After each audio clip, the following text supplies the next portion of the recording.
আসলে আমি এখানে আসার আগে এই এলাকার মাননীয় সংসদ সদস্যর সাথে আমার কথা হয়েছে। এই যে সমস্যাটার কথা বলেন, এটা তো আসলে শিল্প মন্ত্রণালয়ের আন্ডারে বেসিক।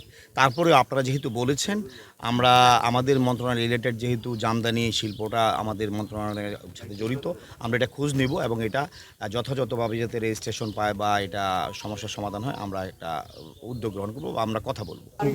পোলাপ ধানের কই দিয়ে মন্ড তৈরি করে স্যার ওটা আবার চালনি দিয়েছি সেকে দিয়ে তারপরে স্যার ওটাতে আমরা মার্কন করবো দেখি যে মার্কন ঠিক আমরা দেখি